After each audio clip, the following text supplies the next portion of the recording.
I welcome you all in our e-Gurukul Pathshala, the PG clinic, which is very favorite program of all the PGs, especially of the West Zone, but also all over the India. So today we have a case discussion on neurology. And for that, we have expert Dr. Sayoni Roy Chaudhary. She is a consultant pediatric neurologist at Delhi. She is one of the author in our Central IP's program of AAA PD, and she contributed very nicely. Welcome, ma'am. Yeah, thank you so much. We are really very much delighted to have you. Thank you. Today we have a presenter, Dr. Swati Kamani. I also welcome her mentor, Dr. Rashmin Cecil sir. Cecil sir is an associate professor at Pramukh Swami Medical College, Karamsad, and Swati is a resident from PSMC, Karamsad. I welcome you both. I also welcome our own Baldev sir for guiding us through this journey of teaching. He is always there and he is guiding us. We are learning so much from this, sir. So all the best for today's learning. Thank you so much, sir. Platform is all yours. Yes, good evening, friends. Welcome to this Saturday PG clinic. I think flow will keep in this way. Dr. Swati, you can request your other colleagues to join so that I think they can also participate actively in the discussion. I hope that Dr. Divyanshi is from your institution. Rajat, I know, is regularly participating.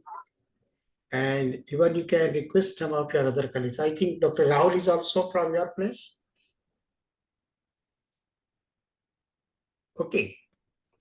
I think we'll start in this way that Dr. Swati will start presenting the history part.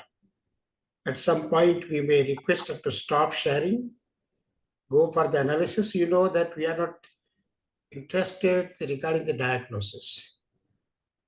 I think what we want to learn that what are the information presenter is providing, how we'll analyze, what will be our thought process.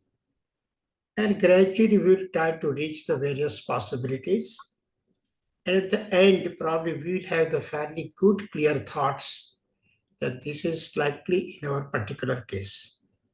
I think that always is applicable either in the exam or even in the practice, and it works very well.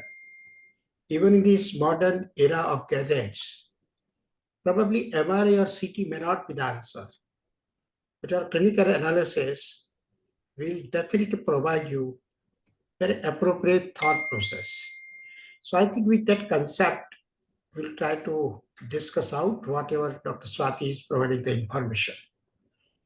Always first the students. Students should be very attentive. You should have lots of the questions and queries for the presenter. And with this, we'll go to the faculties and then experts. So I think with that, I request Dr. Swati to share her PPT and start the history part. Dr. Swati, please. Yes, sir.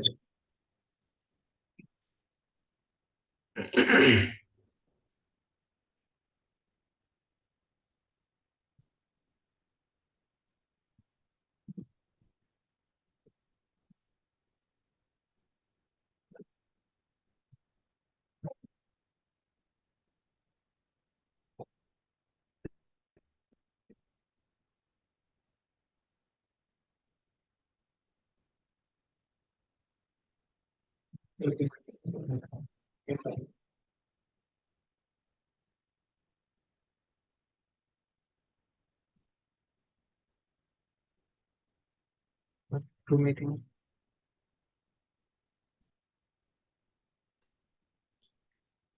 Swati, are you able to manage?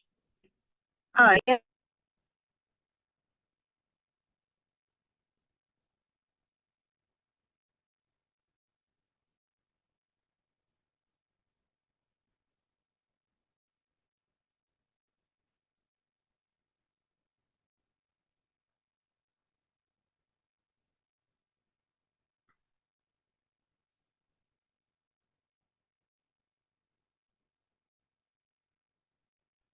clarinet person can help her for technical issue.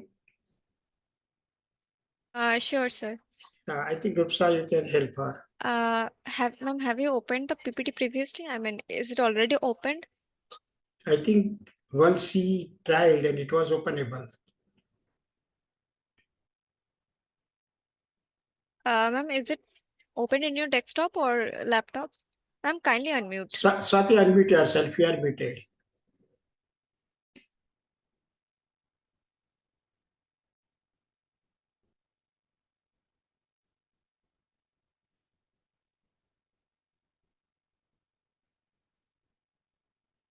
Yeah, I've unmuted myself. Ma'am, can you just tell me, have you opened the PPT already? Yeah, it is opened already. Okay, so just come back to the Zoom room now.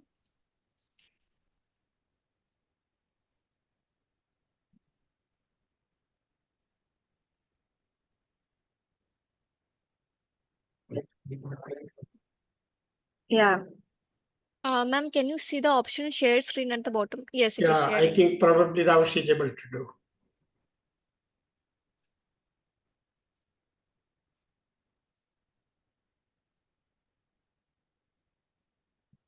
Gupsa, I have shared the PPT in, okay, she has shared. Okay.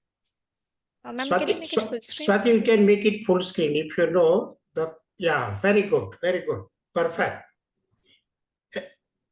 Starting. good evening, everyone. Presenting a case of 4 years, 6 months old male child named XYZ, born via non-consensuous marriage, residing at Deda, Khambhat Taluka, Anand. Hindu by religion, belonging to upper lower socioeconomic class according to modified Kuppuswamy classification, was brought to pediatric OPD of Shri Krishna Hospital by his father on 15th July 2024. Informant was his father and he seems to be reliable. Date of admission was 15th July 2024 and date of examination was 23rd July. That was 9 days after admission. Chief complaints, difficulty in walking and getting up from sitting position since 1 day. Elaborating the chief complaints, the child was apparently well 1 day back and then the parents noticed that the child was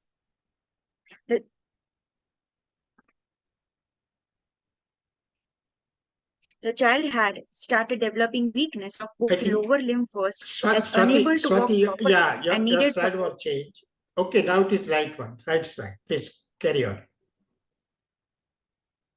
Child was apparently well 1 day back, and then parents noticed that child had started developing weakness of both lower limb first, as unable to walk properly and needed support for walking. Difficulty in walking was in form of frequent falls. There was no pain associated with walking. Child found difficulty in getting up from sitting position. Child had also difficulty in getting up from supine position and was unable to maintain sitting posture by himself. As weakness progressed, patient also developed difficulty in combing hair. Hence, the child was brought to SKH, a Sri Krishna hospital, for admission and further management. On second day of admission, patient had complaint of pain in both the lower limbs.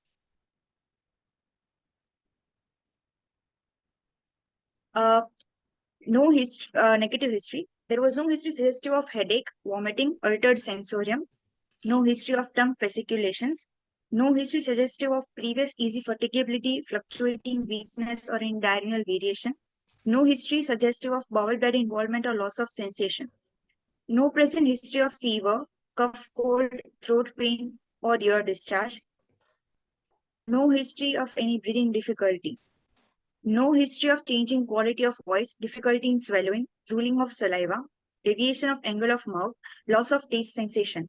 No any recent history of travel, recent trauma, immunization, or any other intramuscular injection, any animal or insect bite, or any drug ingestion or toxin ingestion, or consumption of improperly preserved food items.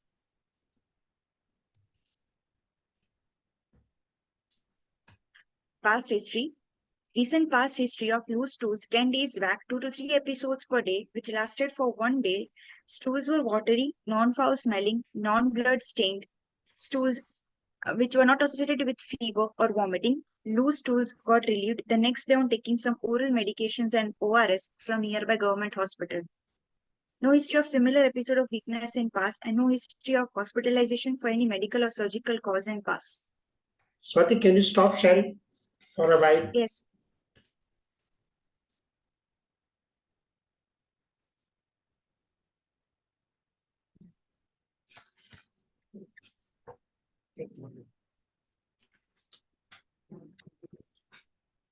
I think first I want the interactions from the students. Any question for Dr. Swati from your side, which you want to ask her to clarify some of the information? Anybody?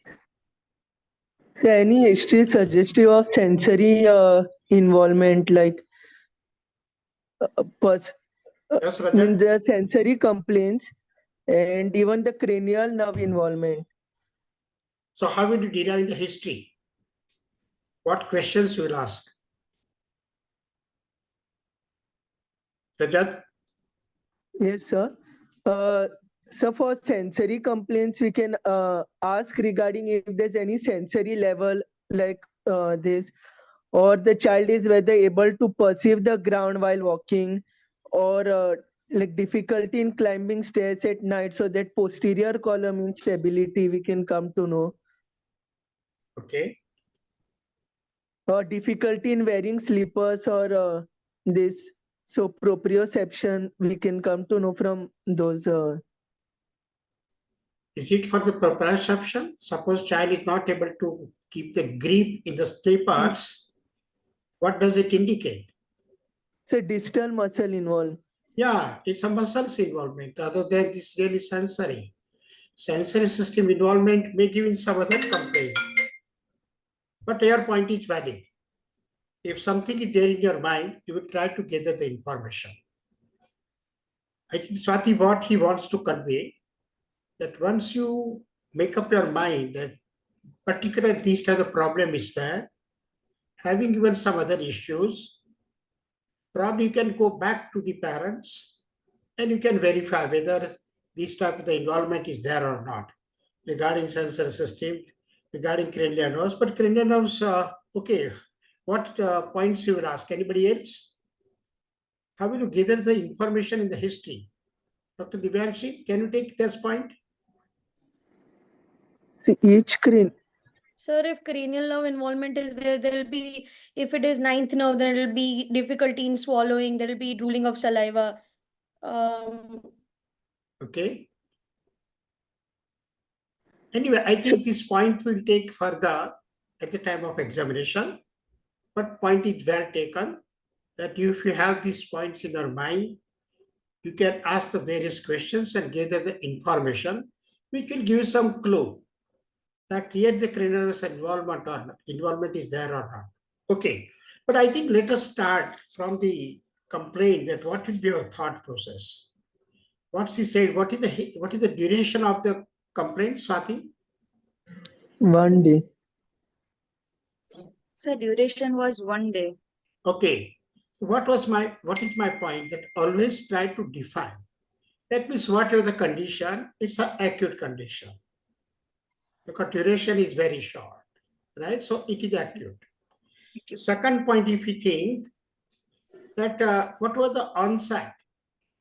The onset of the problem is also very important. Particularly in any system, more so in the neurology.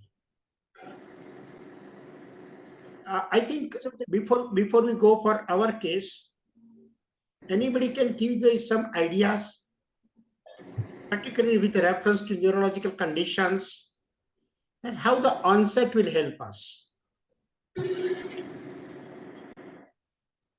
How the onset will help us. Can you take this point, giving some groups of the disorders or So some like examples? Rajat, I think saying- background noises you try to manage. I don't know why it happens every time. Probably whether you are sitting in ICU or what happens, I don't know. Anyway, but still I will appreciate that you are participating. Come on, you can take the point. Because already you are starting, I will encourage you. So in conditions like GB syndrome, the onset will be acute. And Okay. there will be a progressive weakness for ascending type of paralysis. Okay. While in patients with muscular dystrophy, sir, the onset will be a chronic gradual onset Okay. of uh,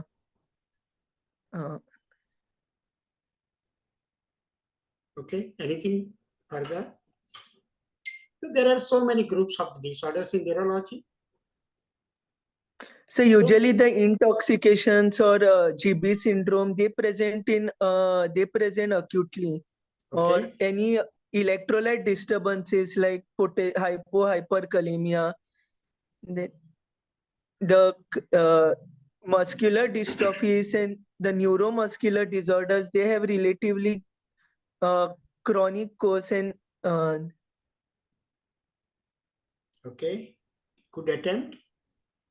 Somebody else would like to take it further. Divyanshi, I think you were trying to speak something. Dr. Anuj, please, first, the very prerequisition of learning is the participation in the discussion. Whatever we even understand, maybe right or wrong, no problem, but we should participate. If you, let me give you some of the, I will say, points for your thoughts. How the vascular conditions present in a case of neurology. What type of story will be there? Suppose that basic pathology is related to some vessels, vascular problem. How they present? so huge. Sudden onset. Sudden onset would be there, sir. Yes. Sudden onset would be there, sir. In all the cases, all the variety, vessels involvement can also be due to the various pathology. Yes, sir. Right. Can you name some of them? Because I wish that you should speak. So I will wait. But I want that the student should speak. Right. So suppose vessel involvement and then neurological manifestations. What are the pathological conditions, or I will say pathology, in which the vessel is involved with the neurological manifestations? Can you give some examples of pathology? What happens to the vessels? Sir, if there is some thromboembolic event or Very good, some. very good. You are knowing, so why you are taking so much time? Yes, sir. Right, thromboembolic phenomena. But in both the conditions, the presentation, or I will say onset, will be similar. Suppose thrombosis, how it presents, and suppose embolism, even third if I add hemorrhage. All these three, I will say, pathological conditions where vessel is involving in the brain and manifest neurologically. And what would be the onset in all the three? We are discussing the only onset. Sir, embolus would be sudden. So Very good. So embolus will be acute. Sometimes you are hyperactive. yes, sir. Acute onset. That person is normal Hyperacute. sitting and something even detached from cyanotic heart disease or some source is there. Pector endocarditis, it gets detached, comes in the very particular, I will say, vessel, middle cerebral or somewhere, and the manifestations will come. Thrombosis probably it will be some taking, taking some time. May not be that acute.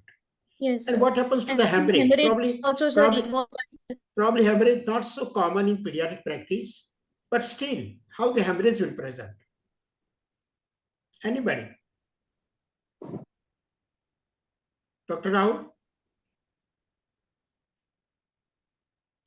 I think you must have heard in the adults particularly, that old age person, he was sitting in the morning, reading the newspaper, even talking to somebody, suddenly developed this problem, collapse, unconscious, and neurological manifestations. And it was the main cause of hypertension or something. And if you go later on the radio imaging or something, you may come to know that that was the intracranial or subarachnoid hemorrhage. And that is always the catastrophic. In pediatric practice, was probably hemorrhage may not be common, but yes, vascular malformations may present with the hemorrhage. So hemorrhage will be the hyperacute. What we say even acute and hyperacute. Hyperacute, that means previous moments, even sometimes the person is normal and suddenly the catastrophe develops. Hyperacute even beyond neurology, you know some of the conditions. Anaphylaxis is the example of the hyperacute. Due to some immune reaction, you may even angiogenetic edema is hyperacute. So hyperacute, that means even within few minutes or hours the problem develops. Acute will take some days. Subacute, some weeks. Chronic, probably beyond that. And that every type of this situation will give you some idea that what type of problem is going on. If it is a similarly traumatic even, you know, road accident, very acute. Maybe some congenital, gradually developing. Autoimmune disorders, again, you know, that may take some days or weeks. Neoplastic again. Radha, please. Sir, I have muted you. Yeah, because some background noises, I think, from somebody. Please take care. So all these, what I wanted to share, and you know that the autoimmune disorder, congenital, traumatic, vascular, even neoplastic, neurometabolic, they have and try to find out this, what is the acute, subacute, chronic, what is the onset. Next question, always think that what is the progress of the disease? Is it really static or progressive? That will also give you further idea. Suppose progressive, try to define the next question. It is slowly progressive or rapidly progressive? Because you know, every disease has some characteristics that we are trying to locate. That will give you the idea for further thought process. Suppose here now, if we come back to our patient, it's an acute condition, right, Swati? And it is progressive or non-progressive? It is slowly progressive. It's progressive. Is it slowly progressive? I think you said in a day and then the lower leaves and then upper leaves and... No, it is rapidly progressive. It is rapidly progressive, right? Even further, if you see, what is the status of this function? That is also very important. That will give the idea. I think in any disease, any system, try to define these type of the thoughts. That will give the idea, particularly groups of the disorder. You can categorize that it is acute, subacute, chronic, onset, rapid onset, slowly onset, static or progressive, slowly progressive, rapidly progressive. And then ultimately, what is this end result? You know, many times what happens in neurovascular problems, suppose embolism, Swati. Suppose embolism, I will give you the idea for your thought process. Some embolus got detached in a case of Fallot's tetralogy or Beck endocarditis or some this type of the disorder. Loss in the middle cerebral artery. What will be the neurological deficit? Sir, it will produce stroke-like symptoms and will cause You know that paralysis. most commonly internal capsule is involved. Internal capsule has a dense pyramidal fibers. So Yes, sir. person will develop this hemiparesis or hemiplegia. And that you know that remains static for a few days and gradually goes for recovery. Of course, if you go for physiotherapy and something supportive, it will enhance the recovery. So that is also very important, that whether it is going for static for some time and recovery or not static or rapidly progress and deteriorating. So all these, I will say, points are very, very important. In your case, what you provided, that it was acute, progressive, you can say rapidly progressive, but what type of the problem it was? Try to define the anatomy. Which part of the nervous system is involved? Divyanshi, I think you must have come with the preparation, Swati. And others we have, I will say, just we are sitting here discussing on your information. So Divyanshi, can you Give the idea. Where is the anatomy? Which part of the nervous system is involved? Broadly, if I ask you, it's a central nervous system or peripheral nervous system problem? Sir, it is more likely a peripheral nervous system Okay, problem. why? But you have to answer. Whatever we say, we should have the justification. Sir, so there is no altered sensorium or Very any good. seizure complaint or No cranial involvement. Very Yeah. good. Yes. No seizures, no altered sensoria, no signs of respiratory pressure, not even the higher function speech or memory or something. If it is probably not mentioned, we presume that they are not there. yes, sir. Right. Anyway, suppose, come on, we make up your mind that yes, it is peripheral. I think peripheral nervous system is also different anatomical locations. First, anybody can help me? What are the different anatomical locations? Rahul? So it can be, Okay, Rajat, come on. so it can be the anterior horn cells, Very good. the nerves, Yes. then the neuromuscular junction and the muscles. Very good. And you know, every group is having the characteristics that how they are involved. And that we'll try to find out. Anybody can tell? Rajat, can you take it further?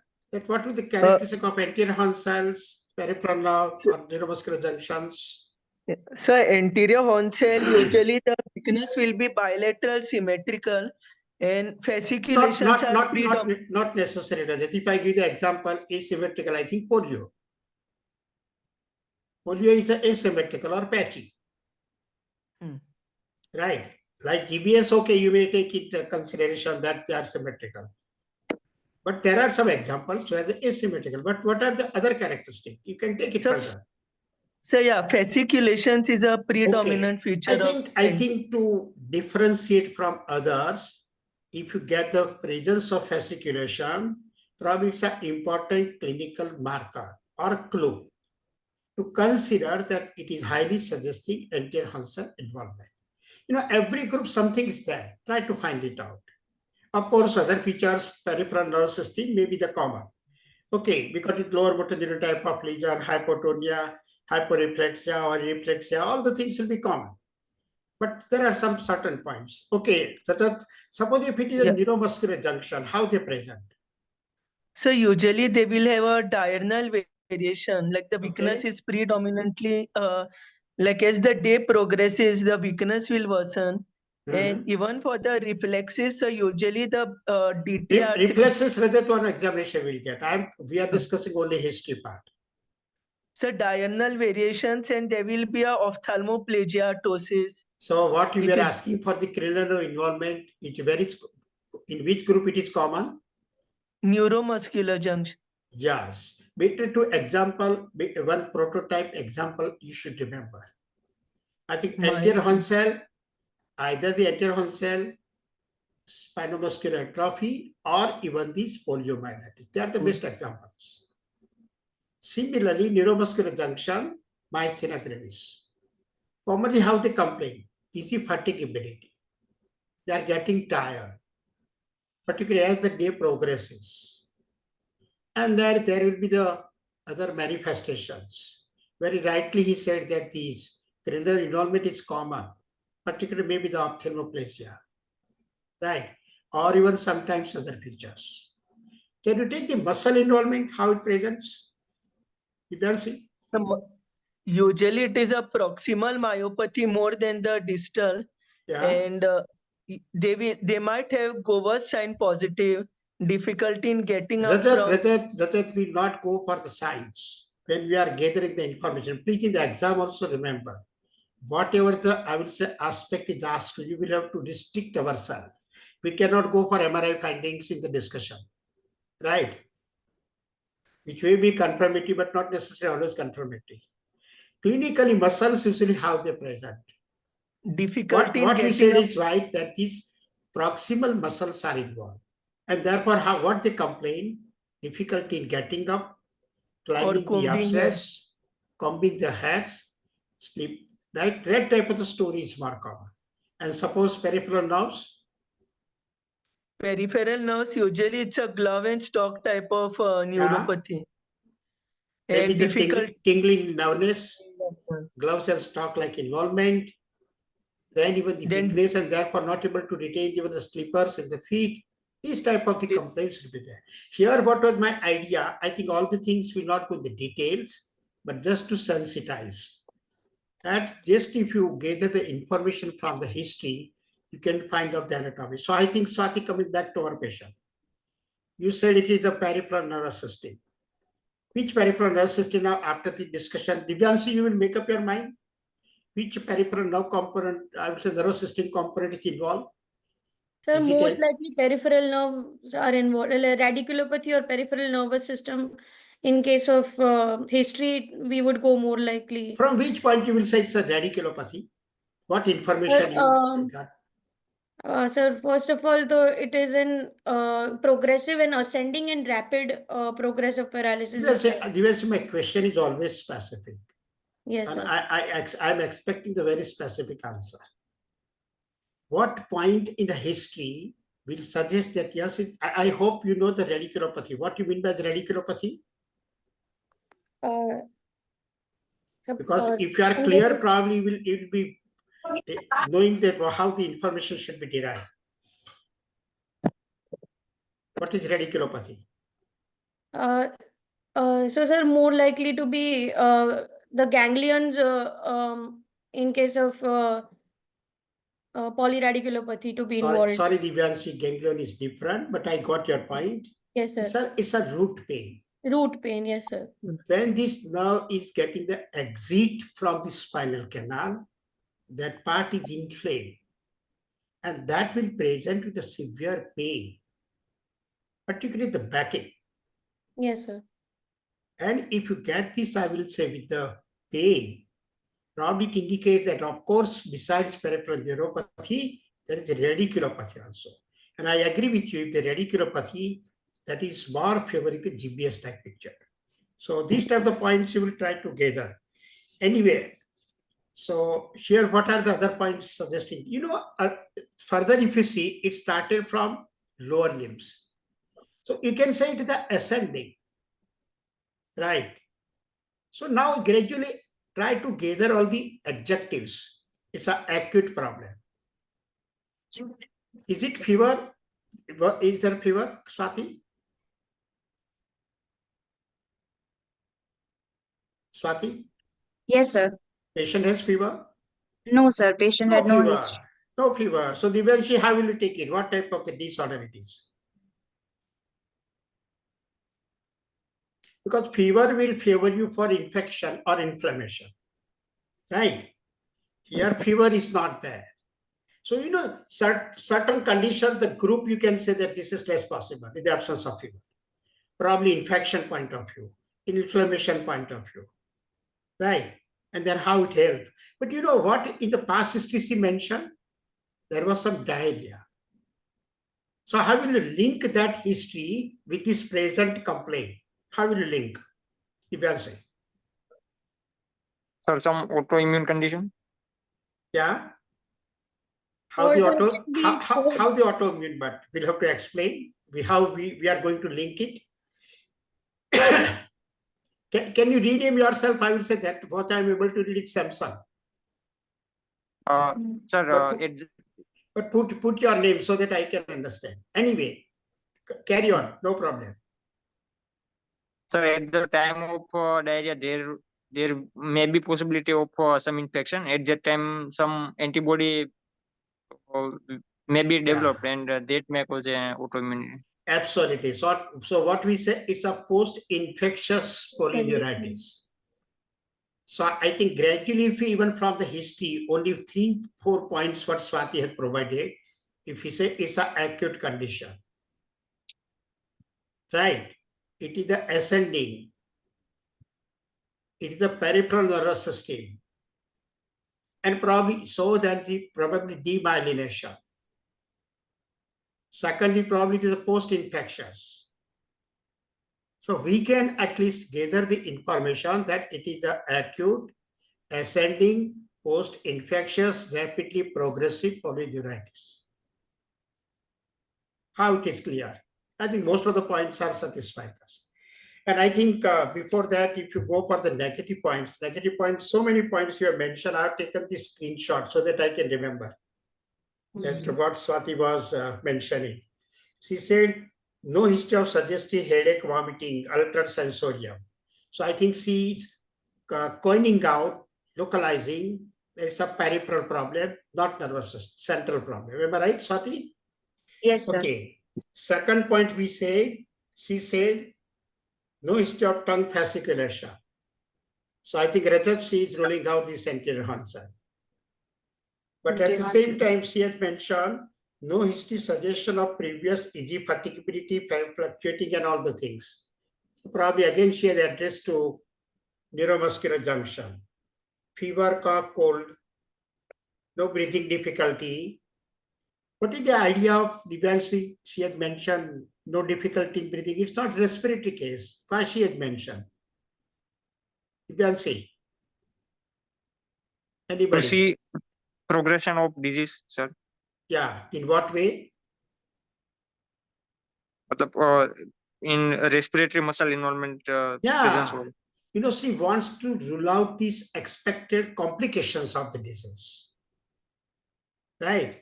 That's what she has given, that what is the status at present. Of course, and changing quality of voice and difficulty in swallowing, deviation of angle of mouth. So I think all the cranial nerves, what we are discussing, and recent history of travel. What is the idea? I think now there is this point, most of the people are traveling, frequently traveling. So I think it's very difficult to get this history. On the contrary, yes, what we were asking in the history in the past, any food from outside. Now we are asking in reverse pattern, where lastly you have taken the food at home, because most of the days people are eating outside. Similarly, I think traveling also. In the past, in our childhood, only summer vacation, children used to go to mama's place. But now children are also, I will say, traveling frequently with the parents. But of course, traveling is very important. What is their idea? Swati, what was their idea?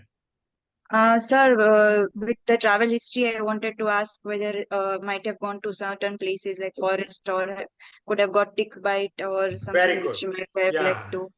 Very good. And immunization. Why you ask the immunization? Or in other way, let me ask a direct question. Divyanshi, because now we are appearing, so directly the question will be to address to you. Which vaccine can be responsible of precipitating this condition like GBS? Any vaccines are known? So, sir, it could be VAPP, so polio or okay. Other could be MR. I think direct question I ask you. Any vaccine having the link with the GBS?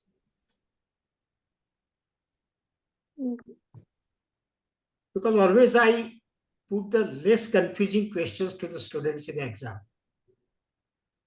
Because I want the good answers from them. I don't want to confuse them. So is there any link between some vaccination and GBS, Swati?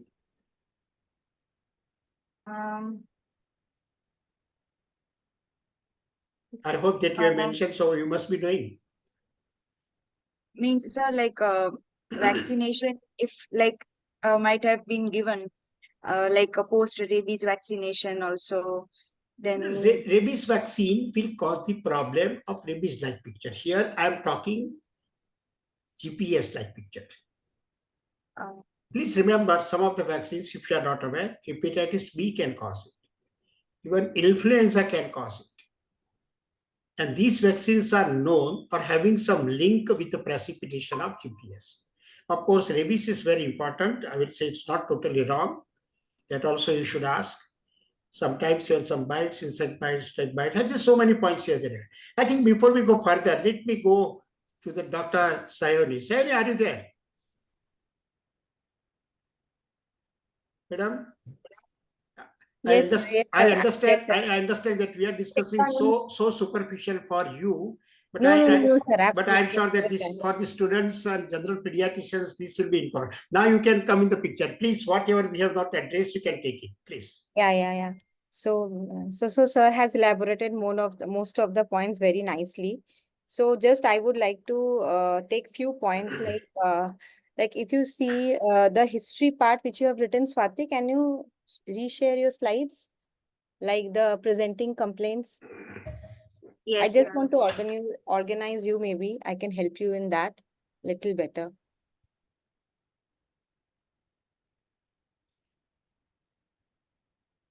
Like if you can come to the first slide. Yes, ma'am, later. Yeah.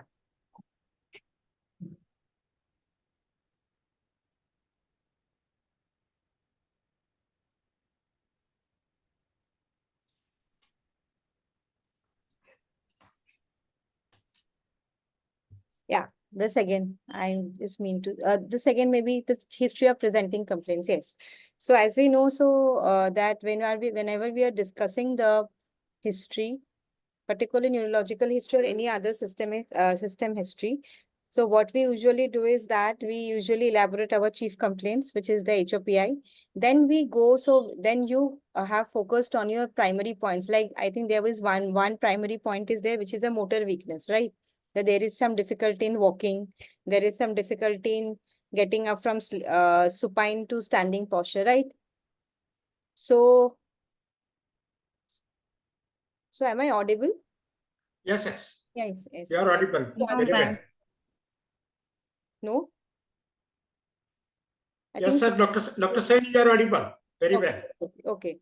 So I think Swati's video is paused, I think, for a while. I think she. Yeah, I think there may be some net issues. Swati? Yeah, I think on her side there is some problem. Okay.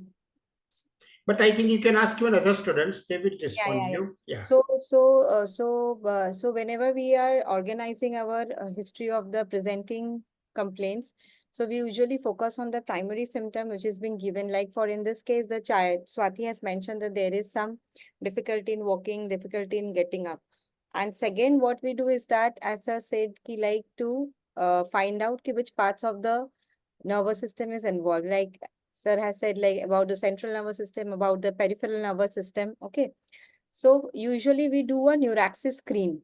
Like we try to look. So whenever you have there is a problem, like you have a weakness, you have a now from your history, you know that there is some difficulty in walking. So maybe the motor system is involved. So we have, different parts of the central nervous system. You have like the same way you do in your examination, like what you do, start from the higher mental functions or cognition, then you go to the cranial nerves, then you go to the motor system like tone, power, then you go to the sensory system, then you come to your cerebellar examination and maybe meningeal signs and raise ICP at the last. Okay. So for not missing out anything on the examination, you can follow this same order. Okay. So now when you are knowing that the child is having a motor weakness, so first you have to clarify how, like in the sir has said, for any complaint, like the onset, duration, progression has to be mentioned. And if there is any aggravating relieving factors, you mention that too. And suppose in this child, the weakness is there. So now you are telling me that there is a weakness. So the history is of a very acute, like a 1-day history. So whenever you are describing weakness or subtle points, so you have said that there is a difficulty in walking. So I would like to say you can add few more points, like how was the weakness? Like it started, but the progression, it is 1 day, but it is better if you can, clarify it a little more. Like it's a 4.5 years old boy. So he must be running. So difficulty in walking, maybe even preceded by that, he maybe have, for last few days, maybe he stopped walking. So that may be a more subtle, you can ask them. Was he running as fast, as swiftly, which he used to run before? Then usually what happened, the parents suddenly notice in the morning that the child is not able to, walk. So you can just the progression can be a little bit more clear. Like, he had difficulty in walking. In form of that, he required some assistance from the parents, and that was associated with frequent falls. And over, 4 to 6 hours down the line, the parents also noticed that he's not able to, even stand with support now. He's requiring some standing. And then because you mentioned that there is also some difficulty in sitting, he's not able to sit. So then maybe 6 hours down the line, he also have developed, difficulty in sitting, that he requires support of the hands to sit. And that time you can mention that once the sitting is coming, your truncle is involved. You can mention that this was also associated with some difficulty in getting up from supine to sitting and from sitting to standing maybe. And it is better always to mention in how many hours a child lost ambulation. The child was there and in how many hours. So that, signifies your disease is a very rapidly progressing one, that in 24 hours, a child became non-ambulatory, and even the upper limb. So you can describe the weakness more in form of whether it was symmetrical in involvement, because we all know that we are dealing with maybe some post-infectious radiculopathy or a polyneuropathy. So how was the weakness? So it was symmetrical. So sometimes parents may say that there was difficulty in one limb, but eventually it would be symmetrical. So it's a symmetrical pattern of weakness. Now you said that, but from your history, it is not very clear that it is more of a proximal or more of a distal. So if it is not distal, so you may start, so you have to mention like the typical terms what we use in examination, like slippage of distal footwears, or, difficulty gripping objects. So if you say it started with walking, so you can ask the parents which was more difficult, like he was having frequent falls, or it was the getting up was the more difficulty. So sometimes, in the acute history, you may not be able to do that. If the history of maybe 5-7 days, the parents may tell you, okay, fine, this was the progression. But when the history is so acute, they may not even have realized, and the symptoms have progressed so far. So that is always there. So I would expect maybe you can say it's a symmetrical weakness, it's a more proximal weakness. And now we know whenever the child is having difficulty in getting up to sitting, so there is a truncal weakness also which is there. And we don't know about the neck and all that, we can come in the examination. And then, another 6 hours down the line, he also started having weakness in the upper limbs in form of that he is having difficulty in gripping objects, or he is having difficulty in getting objects from the shelf, or there is difficulty, combing hair. So the progression in such a disorder should be a little more better defined if it's possible. So that is the only thing. And whenever we are talking of this motor weakness, so we know that either it is, central nervous system. So we know from so you do a rapid neuraxis screen, like sir said, there is no cognitive issues, there is no behavior, there is no seizure, there is no encephalopathy. So whenever you have such a system, you know that there can be cranial nerves involvement. So you come accordingly. So whenever you highlight this motor weakness, you just say that there is a 1-day history of a weakness which is there, which is rapidly progressive, involving the lower limbs first and then the upper limbs. And it progressed to the upper limbs within a span of maybe 12 hours. And it was also associated with maybe a difficulty in getting up, suggesting that the trunk is also involved. However, when you're speaking of a weakness, you should always speak, how was your face? Was there any ptosis? Was there any facial palsy, any cranial nerve palsies? Secondly, you have to talk, we all know you are dealing with maybe a GBS, respiratory muscle weakness, bulbar symptoms like difficulty in swallowing, dysphagia. So you can just highlight not associated with. So then at that point of time, you are clear. Okay, now it's just a motor weakness, the cranial nerves, the bulbar symptoms, respiratory weakness has not settled in. Second most point, when you're discussing a motor weakness, you have to always focus on two things, bladder bowel and sensory, because that differentiates it between a spinal cord to a lower motor neuron pathology. So you know that if so 4.5 years old child may not come with you saying I'm having a sensory loss. They will never come to you with that. Okay.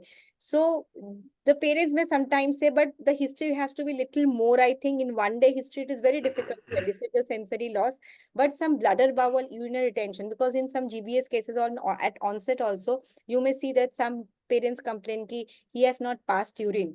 So if you see that even in 24 hours also the child has having some urinary retention, some constipation, some incontinence, then that is more important that, it is just differentiating between a spinal cord pathology versus a lower motor neuron, maybe a nerve, muscle, or a neuromuscular junction pathology. So after you say this thing, then you can, just screen other systems.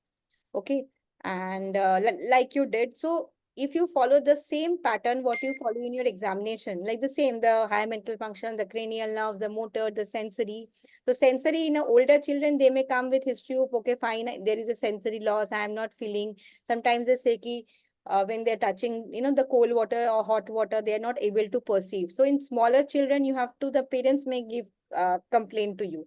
So you screen all those sensory symptoms, the bladder bowel, and sometimes these diseases are also with a lot of autonomic disturbances. So sometimes they come with a lot of sweating, a lot of, sometimes postural hypertension, tachycardia. So these things also can be part. So you screen all your system, and then also you add a single line of other systemic examination. Like suppose in this system, like whenever we are talking of neurological system, we should always screen other system also with a single line. There is no history suggestive of any, cardiac involvement. And like the etiology, sir has said that obviously the history of infection, like any sore throat, any dysentery, mostly dysentery. It happens secondary to dysentery or acute gastroenteritis, some 2 to 3 weeks back, so 7-10 days back. History of vaccination, history of trauma. If the child had any fall and then the parents noticed, okay, there is this weakness, then history of any travel and vaccination. So all these things are important. So divide your history always, like, the presenting complaints, onset, duration, progression, aggravating, relieving factors, and any associated symptoms. Any history of similar illness in the past would also be important. Suppose some cases of there are hypokalemic periodic paralysis. So sometimes this have a previous history. There is a family history because some diseases are autosomal dominant also. So you may get this kind of some previous illness in the past. Second, you do a neuraxis screen. Third, you look for the etiology. What are the etiology you're suspecting? And suppose if it is more of a chronic, so this is an acute history, so there won't be any complications. But if you get a history which is more chronic, suppose a cerebral palsy, so there are complications of the disease also. Some has developed bed sore, some have developed some lower respiratory tract infection. So you can include the complications also. And then at the fifth point, you include what is the treatment and investigations the child has underwent for this illness. You can say the child has been, admitted. Sometimes they come to us after being admitted in some hospital outside, or sometimes they come, and you sometimes examine, after the child is admitted for 5 days in the ward. Okay. So that time you can put a line like the child has been admitted for so and days. The child was treated, and don't declare the diagnosis there, but he was treated with the medications and maybe some investigation, some imaging or some nerve conduction, whatever it has been done, and following which the child showed a improvement. If there is an improvement, you can mention then what is the improvement, because when you are examined, all this thing has happened. Okay. So, so that is the part of the history of present illness. Fine. I think very important point that in this type of story, always keep the timeline.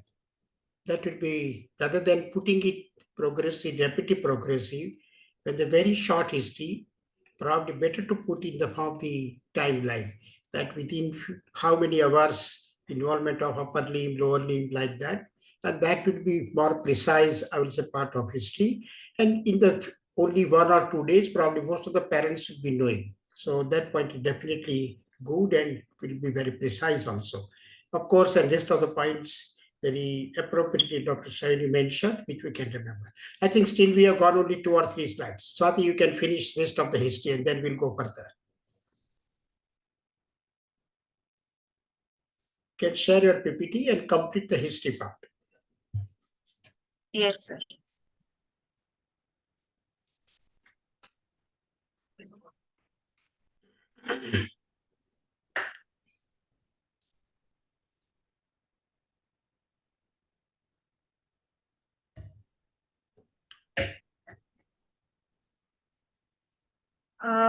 Antenatal and birth history.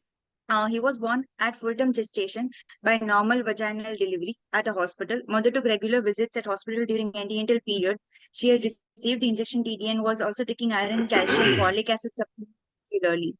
Child cried immediately after birth, weighed 2.5 kg. Immediate postnatal period and neonatal period were uneventful, and there was no history of NICU admission. Immunization completed up to 1.5 years of age according to national immunization schedule as per father. Records were not available and BCG scar was present. Personal history. The child was taking a non-vegetarian diet, slept for about 8 to 9 hours a day, and bowel bladder habits were normal. According to the developmental history, pre-illness development quotient was 100. He had attained all the developmental milestones according to age. Then family history. There was no any significant family history, no history of contact TB. There were 3 siblings.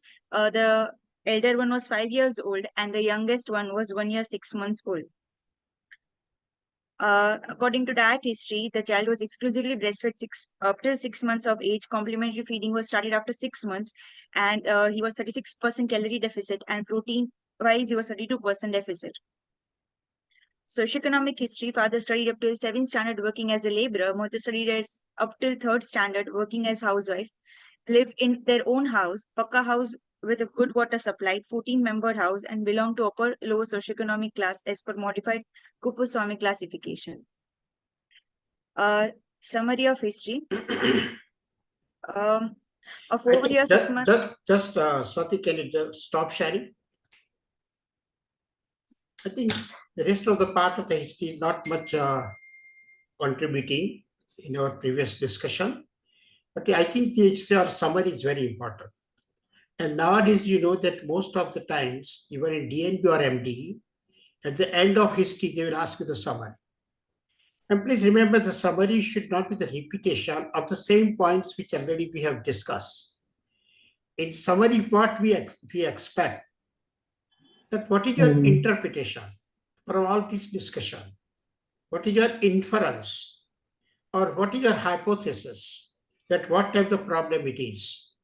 And that should be, I would say, defined. And second thing, you know, that in a case of neurology, it is said that 80% diagnosis should be revealed from just the history.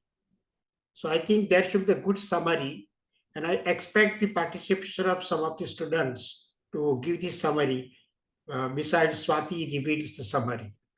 So I think Dr. Rajat and Divyanshi, both of you can do one by one. Rajat, what did be your summary? So here we have a 4.5-year-old me who has presented with acute onset of motor weakness, proximal more than distal, gradually progressing to involve, initially started with lower limb, progressive to the upper limb within a span of day, and with no other sensory or cranial nerves or bowel bladder involvement or no other autonomic abnormalities.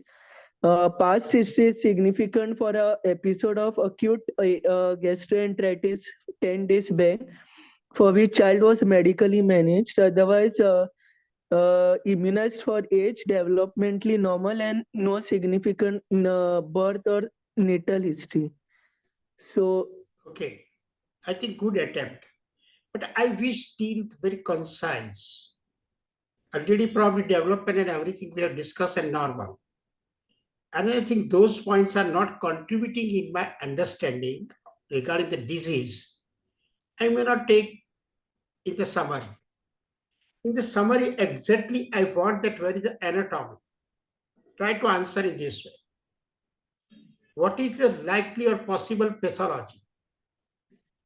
And your explanation for that, justification. And third point should be that what is the possible etiology? In history, we may not be able to give the history etiology, but possible. And with that, whether any complication with this particular disease, I think that should be the summary. Very, I would say Rajat has tried very appropriately. Now the Divyanshi has some better opportunity to modify it. Divyanshi, can you do it? It is ascending symmetrical and progressive paralysis, and because of its rapid onset, it will more likely to be polyneuropathy. So most likely, because it is a post-infectious and auto condition, so it will most likely be due to GBS. Other possibilities could be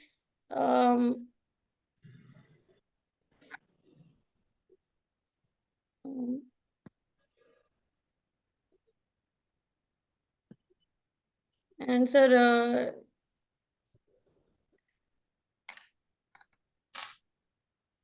You can keep other possibilities, whatever are there in your mind, no problem.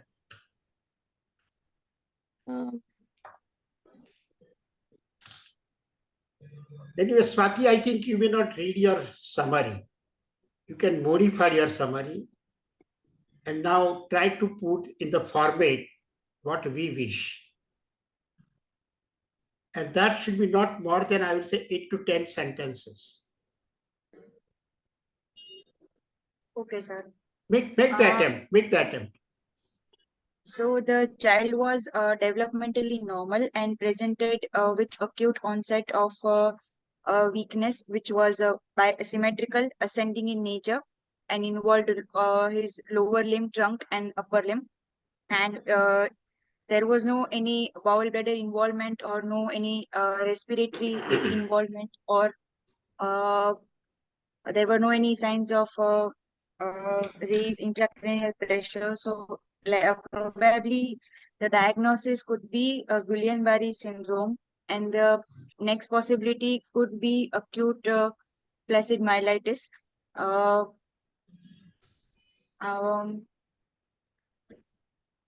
Or it can be, it could also be query subacute inflammatory demyelinating polyneuropathy. Okay, fine. I think all the 3 students have made the good attempts. What I will suggest, make the multiple attempts in your daily rounds, whenever such patient is there. Any neurological, cardiac, hepatic. Give this, I will say, write down one small paragraph of your summary in the case paper. And then discuss with the teacher that I have prepared my summary, and let even the teacher modify. And if you do these type of exercises multiple times, I am sure in the exam, any type of case, it will be the impressive summary. It requires our multiple times exercises. Let me put simply that how we can. It can be quite convincing to the listener. Already, you know that when you are putting the summary, all the points are discussed. So don't go for the repetition of the same points, just interpretation. I think you can say that here 4.5 years old girl has presented obviously some nervous system problem. On even next, it becomes very clear that it is a peripheral nervous system problem and not the central nervous system involved. The peripheral nervous system problem is acute in nature. And acutely, it started with the lower limbs in the form of the weakness, which is gradually progressive, later on involved with trunk and even the upper limbs, but no cranial nerves. And therefore, it becomes very clear that it is a flaccid type of paralysis or the motor weakness. And it is symmetrical. It is ascending, progressive. Use the multiple adjectives. In the absence of fever, it is not infective. But yes, with a history of diarrhea, if I give the link, it is post-infectious. And therefore, I would like to put that it is a post-infectious, acute, ascending, peripheral neurological problem without involving even the central nervous system. Of course, other features of autonervous system and the cranial nerves are absent. Even there is no evidence of respiratory muscle involvement, so it's a non-complicated disease at present. So I think it becomes quite obvious. Therefore, always try to find out the multiple adjectives and put in a proper format. So this is your, I will say, expectation. Always the anatomy, then pathophysiology, then possible etiology. Here then you can say possible etiology, yes. Number 1, probably the post-infectious Guillain-Barré syndrome, but even occasionally even poliomyelitis cannot be ruled out. And even other possibilities for flaccid variety remains. On examination, I will confirm and plan the further investigations accordingly. I think next question now, not to Swati, because Swati has examined the patient, but to another person. And I think Divyanshi should make her video on. Divyanshi. Or even Rajat. Please make your video on. Divyanshi, when you are going to appear in the exam? Sir, as is most likely December. Sorry, I think there is some net issue. Your voice is breaking. What I mean to say, I'm expecting probably must be in the near future. Right? So it should be useful Yes, to sir. you. Yes, sir. Yeah, therefore I'm expecting. What is my question now?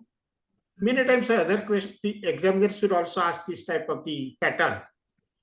Before the examination, what you are expecting on examination? Having this type of the history and summary, something is fixed up in your mind. Or in other way, why I'm coming to this question, if something is in your mind, what other, I would say, points in the examination you will check, whether according to my expectation they are there or not. If they are there, they are favoring to me. But if they are not there, something probably unfavoring or something I have missed in the history. And then I will be back to the history for confirmation. So this exercise is also very important, that before jumping for the examination, at least try to conceive that what is likely which I will get the positive on examination. So here what you are expecting, Divyanshi. Sir, firstly, higher mental I will say function would come to the probably very be specific point. Come to the very specific points. Yes, please come on. Sir, more likely the power in the lower limbs will be affected more than the upper limbs.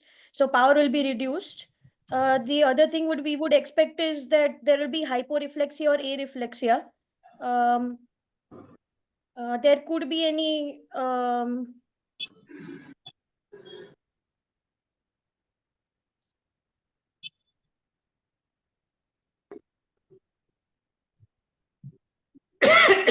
Or there may not be complaint, but what other points you will check positively in such patients? That should be included. So sir, Rajat, can you help Divyanshi? I think together both of you can do. I don't mind. So in vitals, first we'll check for any autonomic disturbances like tachycardia or hypotension. Very good. You know, is there or not? Because there may not be the complaint from the parents. But I will see and which is expected, which is even may be present. Therefore, maybe the hypertension, means the blood pressure. See whether there is a tachycardia. See whether there is excessive sweating. So autonomous nervous system disturbances are associated with this condition, which positively I would like to check whether any of them is present or not. Very good. Next point, Rajat. So then in the let us take the first one, general examination, then go to the CNS. so then in the head to toe examination, we see for any head to toe. Usually they won't be, but general examination we can see for any failure or sorry for nutritional interruption, but for exam point of view, I'm giving them a warning. The exam don't invite the trouble. You know, sometimes we are inviting the trouble and then becomes difficult because you are guiding the examiner that come on. And then that is the trouble to us. Why unnecessary, I should say, head to toe examination in this patient? Already we mentioned that what can be present. So vitals point of view, okay. Very important, I would like to check for the respiration. And for that reason, even you can ask for the single breath count. Even you can check for the movement of respiratory muscles. You can check for the movements of the diaphragm. You can check whether the urinary bladder or bowel is palpable or some fecal matter or for the constipation. Because these problems can be there. Parents might not complete it. Or there or not, I will have to check so that I can say bladder boil not matter. Right? So probably these are the points on general examination. What will be on the CNS? I think Divyanshi had mentioned. Can you just take it further? Rajat?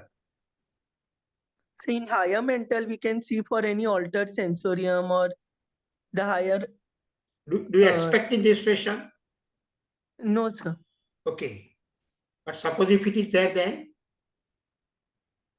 Suppose to my utter surprise, it is there. So then it could be some, then we can suspect encephalopathy, probably some toxin induced or. Anyway, I think this discussion we keep for expert Dr. Sayoni.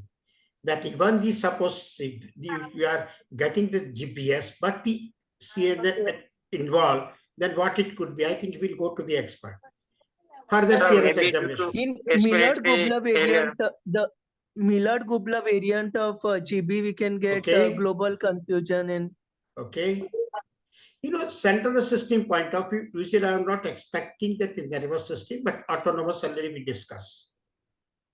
Usually all the four limbs may be hypotonic, Right. maybe the flaccid, maybe the different powers. DTR is diminished or absent. Plantar may be the flexor also. Right. And I would like to check for the back pain because for the radiculopathy. Dr. Rahul, mute yourself. Dr. Rahul, mute yourself, please. And please take care. Okay, so I think now having these points, let us go to the Swati. Swati, you can share your examination. But I think do this exercise. You know, modify your rounds also. Ask even students, the person who had not seen the previous day. And then I'm sure that that will be the good discussion, unbiased discussion. Swati, you can take it for the examination. Or I think somebody about something you have mentioned, please take it. No, sir, the points which we discussed they are only there. Okay, go ahead then. Okay, sir.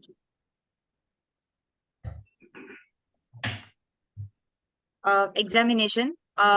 On 9th day of admission, I have examined the child in daylight in supine position with the verbal consent of parents. The patient is moderately built and nourished. Child is conscious, awake, oriented time, place, and person. He was lying in the bed in supine position and an IV line on the dorsum of the left hand. Anthropometry wise, the child fell into moderate acute malnutrition. The weight for age was less than 3rd centile and height for age was between 3rd to 50th centile. These were the growth charts which were plotted. On general examination, vitals, temperature was 98.2 degree Fahrenheit, right axilla with digital thermometer, pulse rate was 92 per minute, regular rhythm, normal volume, no any radial or radiofemoral delay, peripheral pulses were well palpable. Respiratory rate was 24 per minute, saturation was 98% on room air in the right upper limb, BP was 98 by 68 mmHg in the right arm in supine position. On general examination, there was no any pallor, icterus, lymphadenopathy, clubbing, cyanosis, edema, or any skin eruptions. Head to toe examination, grossly it was normal. The head appeared normal in size and shape with the hair were normal and black. The eyes were showing normal movements. Eyebrows and eyelashes were normal. There was no any discharge from ears and nose. No any congestion or tonsillar enlargement seen in throat. Limbs, there were no rashes or patachi or no any bite mark. Spontaneous movement was present in all 4 limbs with diminished movement seen in the lower limb. Neck was normal. There was no any scar or sinuses over neck. Chest and abdomen was normal. Genitals and were normal. Back and spine were normal, and there was no any neurocutaneous markers present. From the above history and physical examination, I would like to examine the CNS examination first. In the higher mental functions, the child is conscious, oriented to family members and place. Behavior was normal. Memory was normal, and speech was normal. Cranial nerve examination. The first cranial examination was not able to be examined. Second cranial nerve was normal.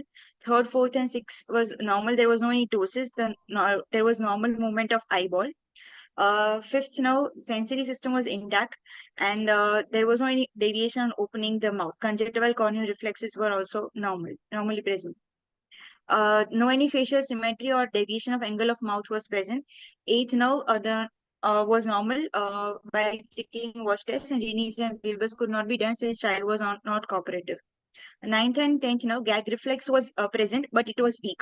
Uvula was in middle, and parietal movements were normal. 11th nerve, the patient was able to shrug the shoulders and able to turn the head on one side. And 12th nerve, the tongue was in midline, and no any fasciculations were found. Motor system examination, the muscle bulk was normal and no any wasting was found. Tone.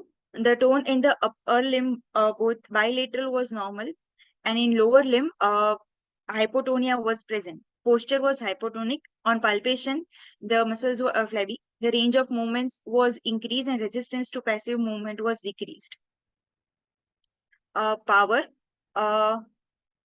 The power grading is given in the next slide. The single breath count was 24. The truncal weakness was present. Power in the upper limb was more than 3/5 in both right and left side. And in the lower limb, it was 2/5 on bilaterally right and left side. The stance and gait could not be assessed as child was bedridden, and involuntary movements, they were not present. Reflexes, superficial reflexes, corneal, conjunctival, abdominal, cremastic, and plantar were present. And the deep tendon reflexes in upper limb, it was a +2 grading. And in lower limb, knee and ankle reflexes +1 grading was present in both right and left limb. Sensory system examination was intact bilaterally. Examination of cerebellum, there was no nystagmus, no any intentional tremors, rest cerebral signs could not be elicited, no signs of meningeal irritation, gait could not be examined. Spine, there was no any deformity of spine, swelling or any tuft of hair found. Other system examination, cardiovascular system, S1, S2 were heard, no any murmur was appreciable. Respiratory examination, air entry was bilaterally normal. Normal vesicular breath sounds were heard in all areas and no adventitious sounds were heard. Per abdomen was soft, non-tender, and no any organomegaly was found.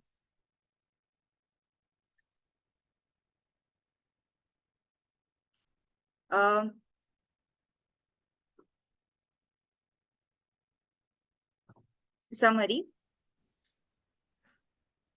A 4 years, 6 months old developmentally normal child presented with I acute think, onset. Swati, can you stop sharing? I think your summary will see at the last.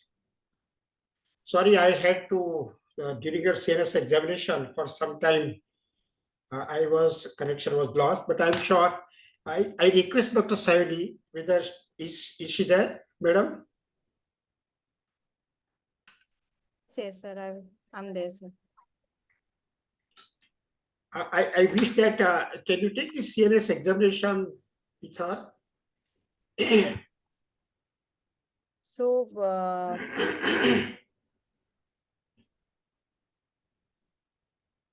Swati, can you hear me? Yeah, yes, madam, you are audible. Okay, Yes. okay. Okay. So, so what were the relevant, so can you just summarize the relevant positive points in a general physical examination which will be relating to your case? Like the Ma'am, relevant in ones. Yeah, like you have already highlighted. Yes, ma'am. In general physical examination, grossly looking, the child was, the spontaneous movement in the lower limbs was reduced as compared to the upper limb. And General physical examination, which will be important in your case. General examination, not I'm coming to neurological examination, the general physical examination, which point? ma'am, the vitals which can, like, there was no any autonomic disturbances like tachycardia, bradycardia, or BP was in normal centiles as per age. Okay. And the saturation was also 98% on room air. And the other thing was the child was in moderate acute malnutrition. Okay. So what else do you want to look in this case? So anybody can highlight anything important. So you are from your case, whatever the first possibility after history you have the first possibility you have given of a Guillain-Barré syndrome, right? So what are the, Yes. so can anybody else tell? So can anybody tell that what are the other things which you would like to look in your general physical examination that will help in your etiological, coming to etiology. So which one? Other residents can tell. What else would you like to see? So apart from the vitals.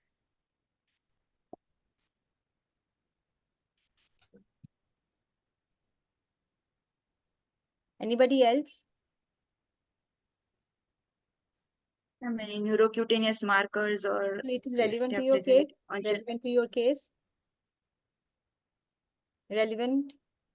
So you may also ask for, so you are expecting, so there can be, respiratory muscle weakness. So what all you will like to see, like you have asked for the single breath count.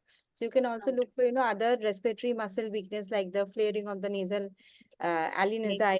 Then you can look for your intercostal muscle Retractions. diaphragmatic. Okay, so how do you Retractions. look for that?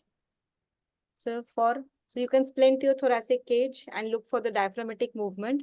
And then you can splint your diaphragm and look for the intercostal weakness. Okay. And you can also look for the single breath count. So these are the things. Anything more?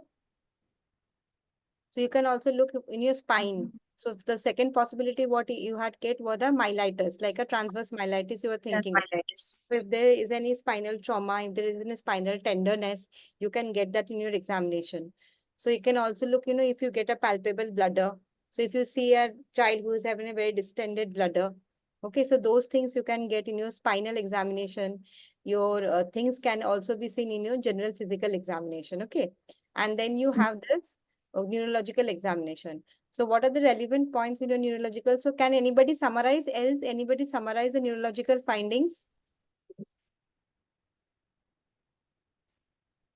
Any other resident?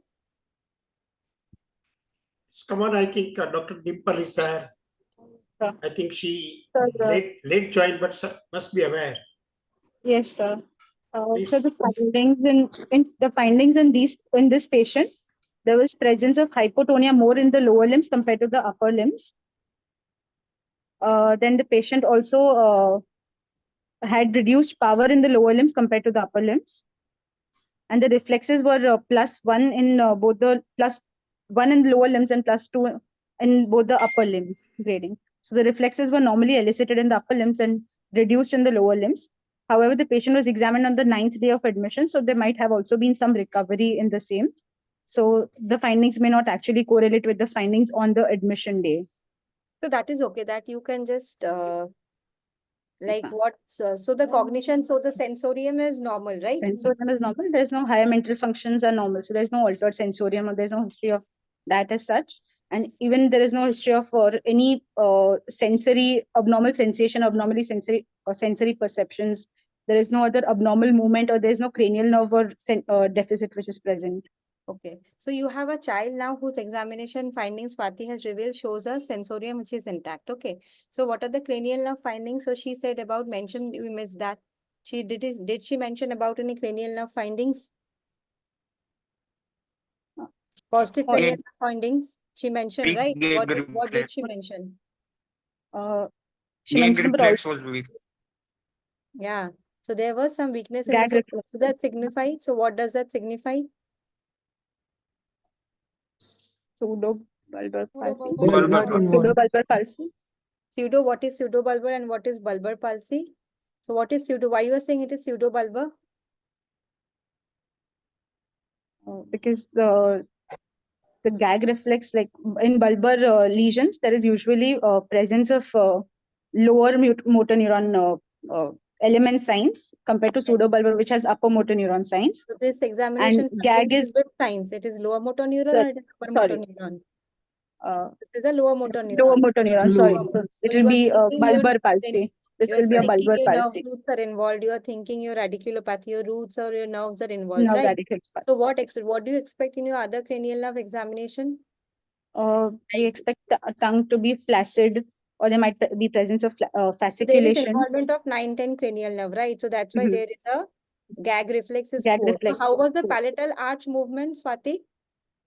So how do you check for how? So what are the signs you look for so what are the signs you will get in a 9-10 cranial nerve palsy? So one is a poor gag. Second, The Uvula uvula will not palatal arch will be lower. gag we usually examine at the end, right? Because if we examine the gag, the child may be more irritable. So always keep it at the end. So what are the other things you can see? So Uvula The will not be uvula the will be middle. pulled towards the There might be lesions. yeah, so more than uvula, what we look is the palatal arch movement. So in some patients, your tip of the uvula may even be deviated to one side, okay? So what you have to do, so you have to tell the patient to open the mouth and say ah, and you see the arch movement, the palatal arch, the tonsillar pillars, those movements. So that movement has to be equal. So if you see that there is any asymmetry, like if you say palatal arch, it doesn't move like this, it moves like in a asymmetry way. One side moves less one. So that's the time you know that there is a motor weakness, there is an involvement of the cranial nerves also. Okay. Tip of the uvula doesn't signify anything much. Okay, so you have the 9-10 cranial palsy, and so there can be drooling of saliva, there can be dysphagia, there can be choking of feeds. Okay, so these are all the signs which tell you that there is a 9-10 cranial palsy. What else cranial nerve? So which is the most common cranial nerve involved in GBS? So how do cranial nerve examination help in your diagnosis, etiological diagnosis? We can have 7th and the 7th cranial nerve. Yeah. Facial, The most common cranial nerve involvement is a 7. facial cranial nerve. nerve. So it can be a unilateral facial nerve. So it will be a LMN or it will be a UMN palsy. Element. Yeah. Element pulse. So how does UMN and LMN facial palsy differentiate? How can you differentiate it? What happens in Absence of LMN the facial palsy? forehead sparing will be there in the upper motor Why? because of the double innervation from Contralateral both the innervation. sides. Bilateral innervation of the nucleus. Bilateral. So upper part of the face receives a bilateral innervation, right? So you get a ipsilateral facial palsy. Sometimes in GBS there can be a bifacial weakness also. So if you get a unilateral facial weakness is very easy to get because when you ask to smile or cry, so there will be some asymmetry. But if you have a bilateral facial weakness, so this asymmetry gets obscured. So then you see that there is a, in general, very expressionless face. Okay. And what all cranial nerves? So sometimes third cranial nerve can also be involved, but most commonly what we get is a 7th cranial nerve, and in 50% cases, even there can be a bilateral element facial palsy, like a facial diplegia. You will see a lot of lack of expressions of the face. Okay. So that is come to your cranial nerve. So any other cranial nerve do you expect in this patient? Can be there? We can have sometime. 8th Huh? cranial nerve. 8th Eighth cranial nerve. eighth is not usually involved in GBS. So suppose this child has a ptosis. So do you change your diagnosis? There is a bilateral ptosis. Chronic progressive external ophthalmoplegia. But your symptoms are not chronic, right? Your symptoms are of just a 1-day symptoms. Yeah. So ptosis, third cranial nerve palsy is not that common in GBS. Okay. So if you get a very prominent ptosis, or you always ask for the history of fatigability, diurnal fluctuations. Okay. Or sometimes, so what was the second possibility in your examination? In your history, after summarizing your history, what is the clinical possibility you had kept? Acute flaccid myelitis. So it is acute transverse myelitis. Don't say acute Myelitis. flaccid. You say acute transverse Acute myelitis. transverse Okay. myelitis. So sir was saying if you get encephalopathy in this child, suppose the CNS, the cognition is not intact, the child is very irritable. So suppose if you have a GBS patient who is very hypoxic respiratory failure, so that child can be irritable. But if you see the child is very irritable, not responding to commands, verbal output is very minimal, just indicating, maybe communicating in a non-verbal way, speech is not intact, like he is mute, then what are the clinical possibilities? So if you summarize a case who has a motor weakness, acute onset, progressive, ascending paralysis, with that sum up with encephalopathy. So what will be the now next? So what are you thinking if it happens? If you find that there is a GBS presentation, definitely. And apart from that, you get encephalopathy. So what are the causes? Miller-Gubler variant can be one. Global confusion is a part of. Miller-Gubler syndrome is in the pons, that is the involvement of that facial and 6 cranial. Sorry, Miller-Fisher variant. Miller-Fisher variant will have a CNS will have encephalopathy. Are you sure? Global confusion, reflexion. Usually Miller-Fisher variant come with a triad of Ophthalmoplegia, ataxia, and areflexia. Ophthalmoplegia, Yes. areflexia, Yes, global. yes. So encephalopathy is not a prominent feature of Miller-Fisher variant. Okay. So what is more common?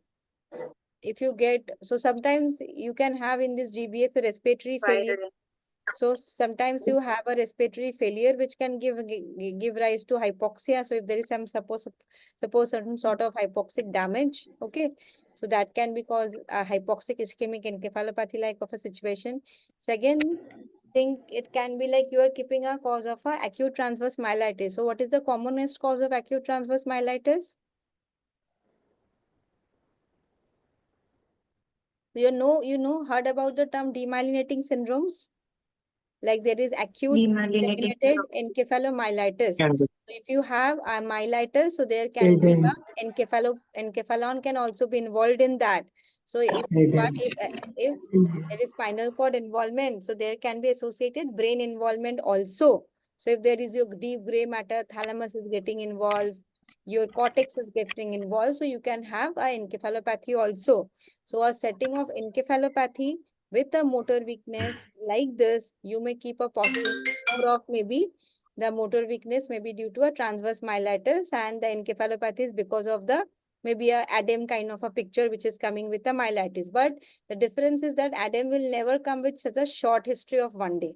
It usually has a subacute. It will give you time, like at least 4-5 days, 5-7 days time ADEM patients will give you.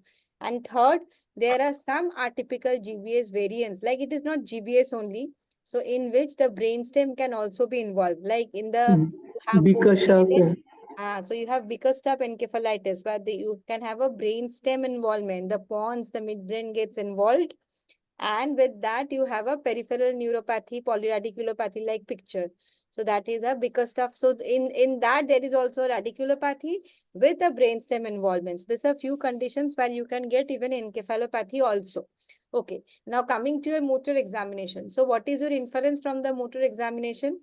So if one line you are asked to say to describe your motor findings in this child, so how will you describe?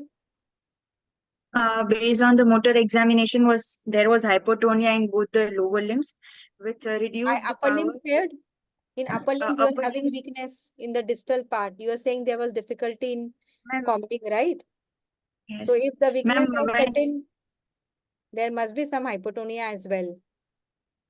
Maybe lower limbs is more involved, but there must be some hypotonia. Actually, ma'am, I had examined the patient on 9th day of admission, so the symptoms gradually had improved. So hypotonia was more present in both the lower limbs. Yeah, so it can be Initially, more, they were but present. I assume if you have a weakness which is still there in the upper limbs, distal upper limbs, so there must be, I think there may be some amount of hypotonia in the upper limb as well. But yes, there may be a differential involvement. Lower limbs may be more involved than the upper limbs. So then what second point you have? One is hypotonia. So there is a flaccidity, right? Yes, facility. So it is a quadriparesis, it is a paraparesis, it is hemiparesis. What is it? Ma'am, it will be hem hemi. No, Why hemi? it is quadriparesis, but Yes, upper yes, though the lower limbs are more involved as compared to yes. upper limbs, but it Okay. is quadriparesis. Yes. So it is a spastic quadriparesis or it is a flaccid quadriparesis? Flaccid It is a quadriparesis. flaccid quadriparesis involving the lower limbs more than the Lower upper limbs more limb. than upper So in limbs. your examination, do you have any differential involvement of the muscles? Like both the muscles are equally involved, proximal and distal?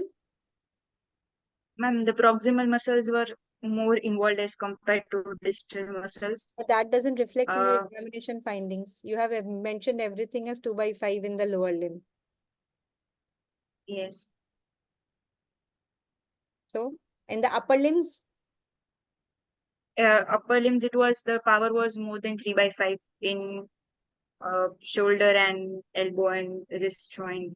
okay, but you have mentioned in There the was history that there is only weakness in this distal combing. Okay, so combing is proximal or distal? combing is distal, but holding the comb, if there Combing is a is problem, then proximal. it is distal. Combing Proximal. when you're combing, you have to lift your hands up. So it is primarily Yes, a that is proximal weakness. So proximal. what happens in GBS? It is a proximal weakness more, or it's a distal weakness, or it is equal?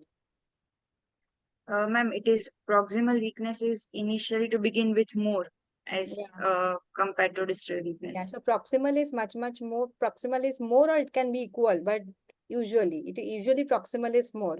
So if you're saying in your history that there is only difficulty in combing and your examination findings doesn't reflect the same, so it has to be in balance, okay? Because your history says there is some weakness, but you're mentioning the upper limb power as more than 3/5. So that cannot be possible. So you have to mention maybe here is 3/5. If you see, okay, fine, he is able to do anti-gravity movements, but he may not be able to do it absolutely against resistance, right? Full resistance may not be there if there is a difficulty in combing hairs, right? So you may mention it here There as, huh? there You was a mentioned, bit of recovery then before, okay. like, Yeah, okay. So then you have to mention that, okay, fine. But even if the recovery is there, then you have to then mention it, at the end of the, like when you are elaborating your history of present illness, then you may end with a note that currently at day 9 of illness, the child has shown significant improvement in form of that the upper limb function has completely recovered.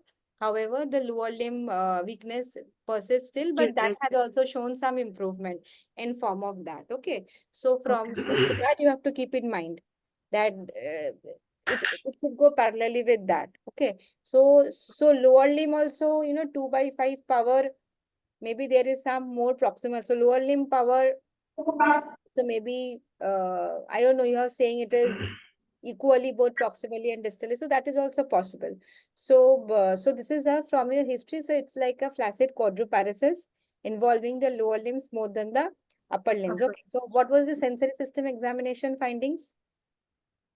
Anything positive in When that? the sensory system was, it was normal. It was nothing Okay. positive finding was there. So what is the most common sensory finding you get in GBS? Do you get any sensory examination findings in GBS? There could be numbness or there You get a could be lot Tingling of numbness. paresthesia, pain. neuropathic pain can be You present. get a lot of paresthesias. You get a lot of pain. Why do you get a pain?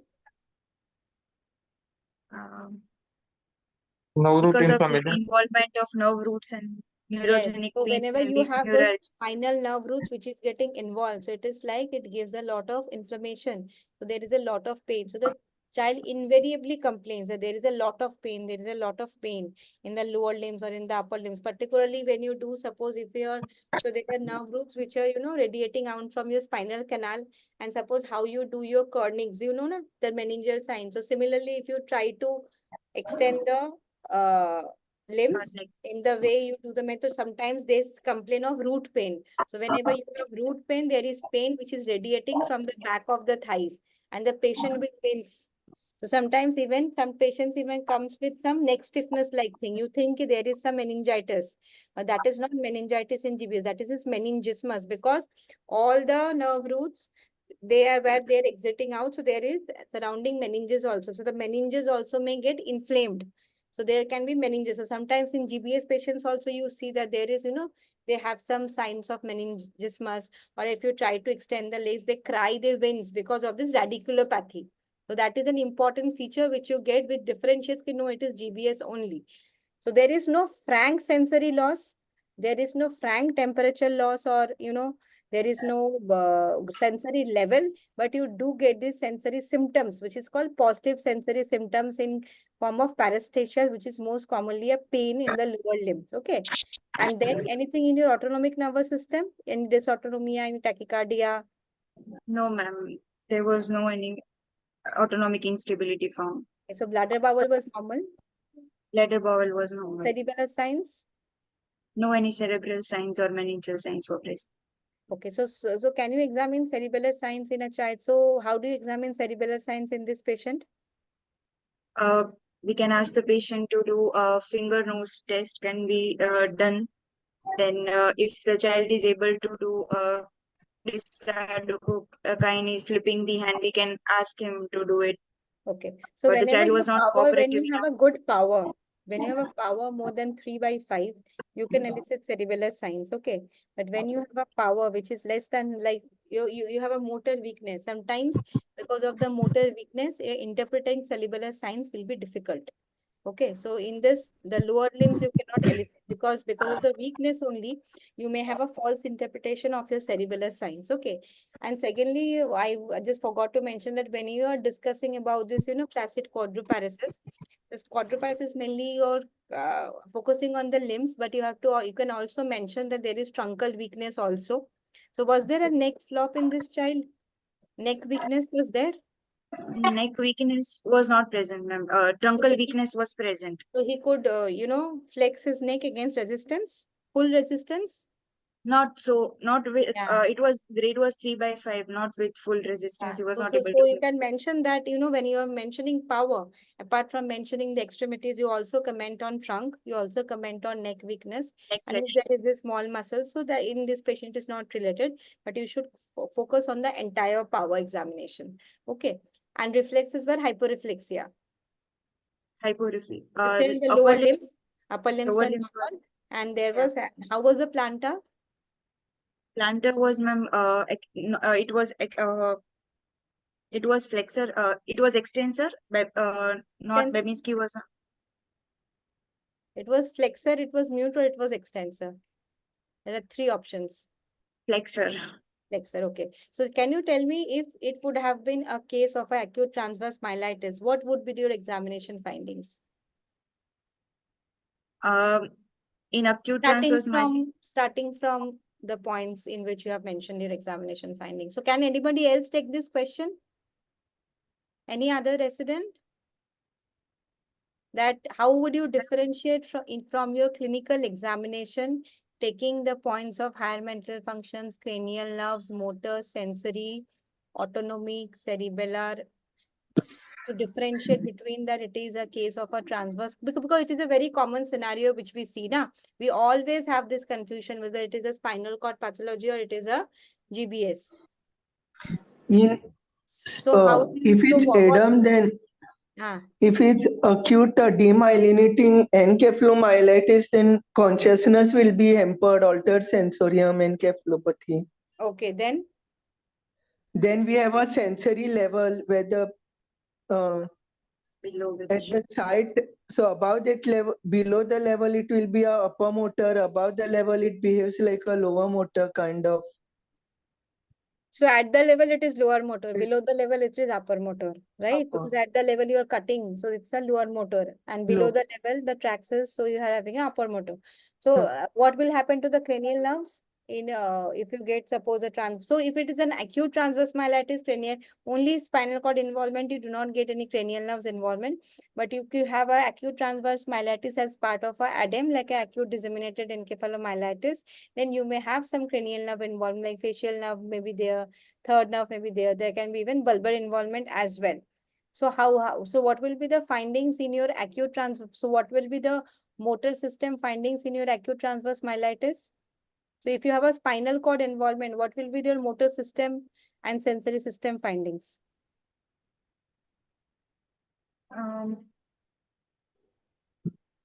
So motor can be same. So do you get this differentiation of proximal mode than distal? Usually not.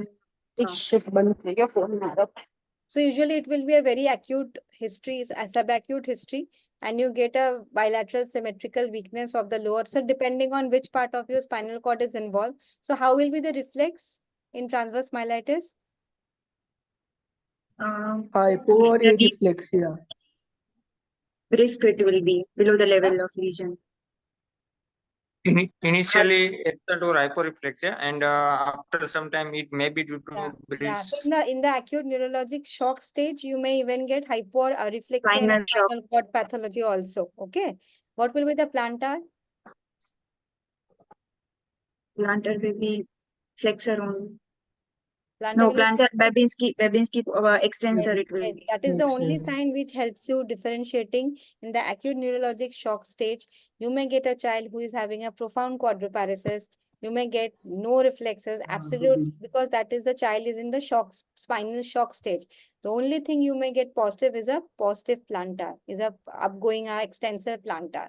Okay, so sensory level is difficult to get in younger children, but sometimes in older children you can, ask for, but sometimes they will be very irritable to examine. So you may not get a sensory level. So how do you check for sensory examination?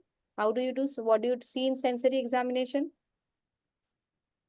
And we can ask about the bowel bladder involvement also. Sensory. So, in sensory, What are the components of sensory examination? Like motor examination, you said bulk, tone, power. What are the components of sensory examination? temperature, pain, vibrations.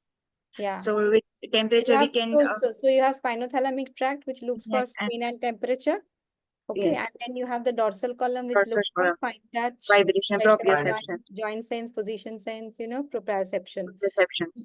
So for the children, so you may go from descending to ascending.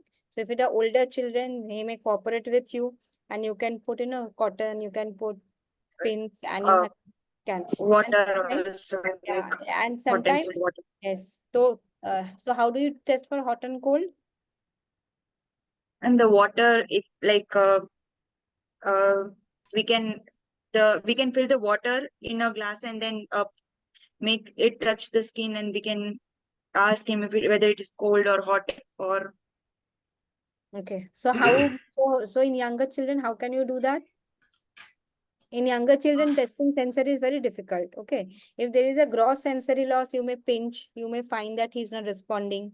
But you pinch, you give some sort of painful stimulus in the lower limbs. You see whether the child is withdrawing or not. You tickle him. So you have to do it very in a crude way. So you cannot do, pain temperature proper like hot, cold, this thing. So what you can do in a smaller children, you can just tickle the sole of the foot. You can then pinch the calf muscles and see whether he is withdrawing or not. Okay. If he is having a sensation, he will withdraw. Sometimes in younger children, you can do with some ice. So if, you can just drag it from yes, you can drag it from lower limbs to the upper limb. And at that point where you feel it. So if there is a definite sensory level, child may not say that he's having a sensory level. So you can do it with just temperature sensation. You can do it with some ice. So if suppose you drag a little house.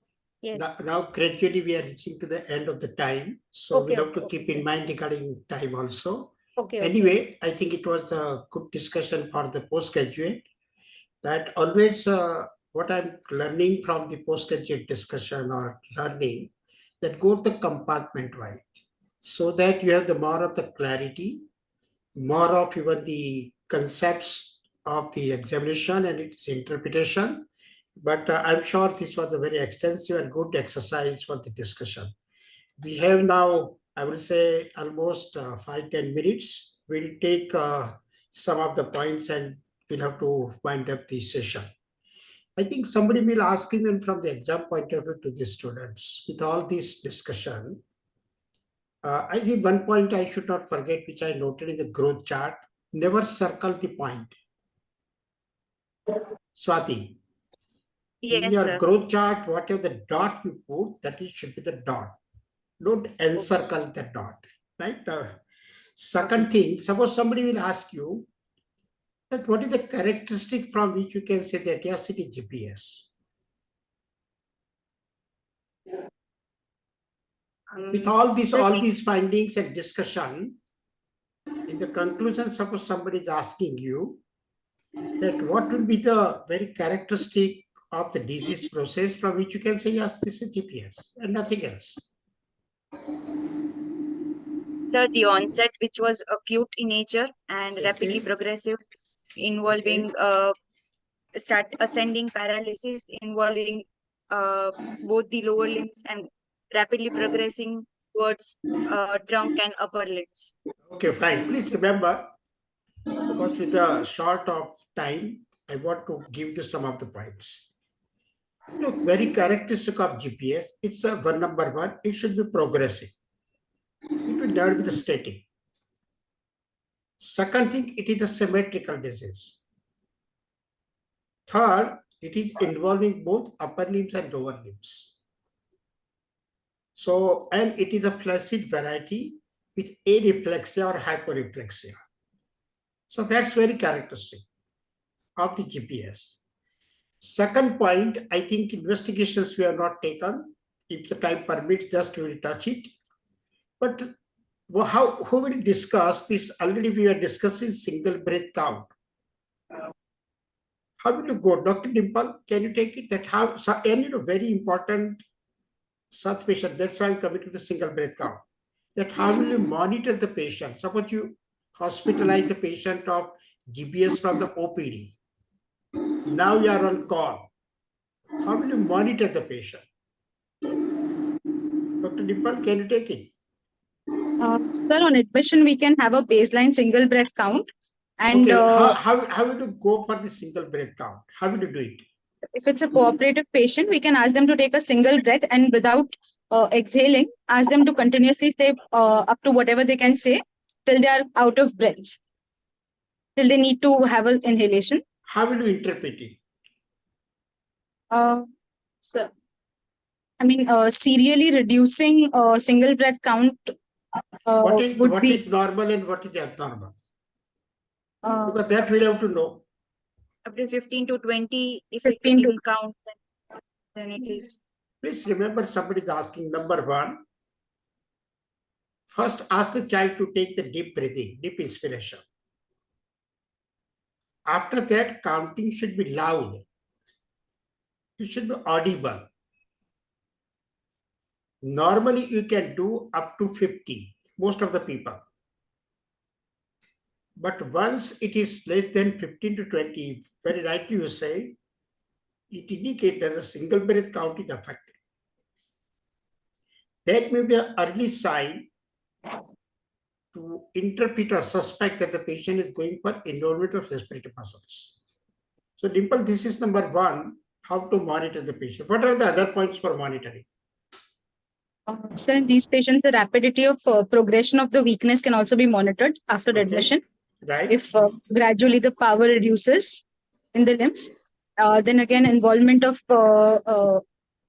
if there might be development of dysphagia or there might be drooling present, which might indicate involvement of cranial nerves. Right. Autonomic disturbances also need to be monitored, such as the Absolutely. vitals. Very good. And again, I think we should have the idea that what we want to monitor, whether it remains static or progressive, and what are the expected complications.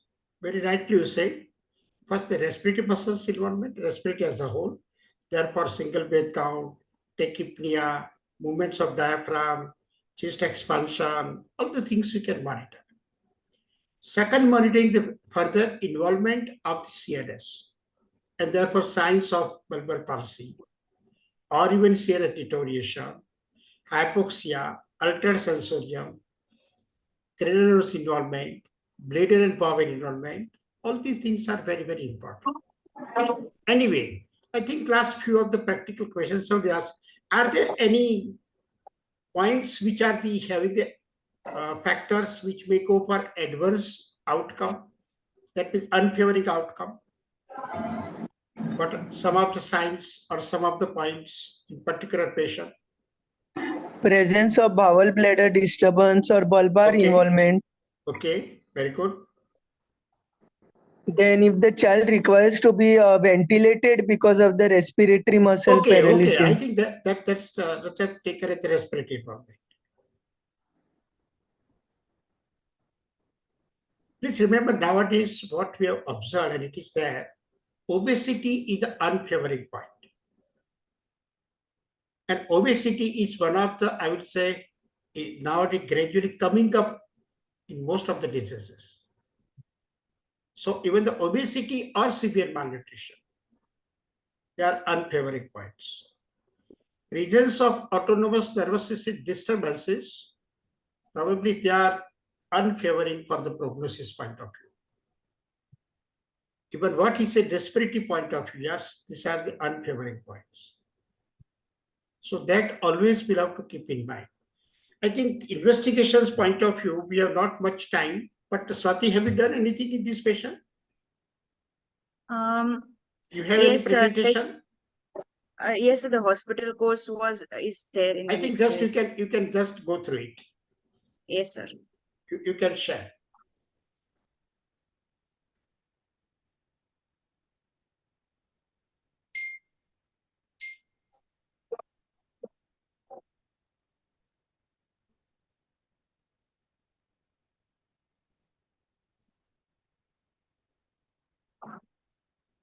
The patient had come to pediatric OPD and then was admitted to PICU on room air. IV access was taken and investigations were sent. The investigations were in normal range only. Injection IVIG was given 2 gram per kg was given under observation for 2 days. Vitals and GCS monitoring was done. As patient complains of pain on the second day of admission, tablet gabapentin was started and nerve conduction test was done, which was suggestive of AMNA type variety of radicular polyneuropathy, affecting all 4 limbs, lower limb more than upper limbs. RT feed was started and gradually the child was encouraged orally. Physiotherapy was also started. As patient was gaining power and tone gradually in all the muscles overall and improved than before, started taking orally well, he was then discharged. Okay, anything else? No, sir. Okay, you Well, can stop. Okay, you can stop sharing. I think sometimes somebody will ask the question, what is the importance of investigations for the diagnosis of GPS? Or when you will decide to treat the patient of GPS? From which investigation? So actually, it's a clinical diagnosis rather than. That's the point. Very important. Please don't wait for any investigation. GBS is a clinical diagnosis. If at all, probably other investigations may be supporting you or ruling out the nearby conditions. That is the role of investigations. And if at all, suppose earliest, if you want to do one single investigation, that's what you will do, which may be helpful. CSF exam, nerve conduction study. No. Nerve conduction So study. No. So we can do a CSF study at like around. When the CSF will be helping you? More than 1 week if it is. So you will treat after 1 week? Means, sir, like within first week, the findings are not. No, my simple, Usually it takes. again, I give the simple question. Earliest, immediate on presentation, already we discussed a clinical diagnosis, but if at all, if I want to take the help of some investigations, which may be highly suggesting GPS, which investigation? Please go for the MRI. MRI of spine may be helping you. It's not the diagnostic, but yes, some changes are suggesting the GPS. This CSF examination is quite late. If at all, if you have done the early, that may not be the even positive, maybe the negative, and not even in a Pakka case of GPS. I think with the CSF, somebody may ask you what you are getting, Dimple, in CSF examination. The albuminocytological dissociation. That is the protein. What is it? The protein is elevated, but the cells are within the normal range, which is cells are less than 5, but the protein may be more than 40. What maximum cells you will consider that may be favoring? Beyond that, it is indicating something else. In a centrifuge sample, sir, it's 5 cells in the CSF. And Maximum. It's about 10 10, to 15 15, 20, how much? 10 to 15 cells, sir. 10 to 100. Okay, that has given the very good range, 10 to 100. Anyway, they say that usually less numbers of the cells. Beyond 50, think something else. Probably not favoring. And why there is the albuminocytology dissociation, Dimple? Why it happens in GBS? Which because of the leakage of the albumin from secondary to the demyelination which occurs. It is said that, already what we are discussing, involvement of these nerve root is common in GBS, with manifestation or without manifestation.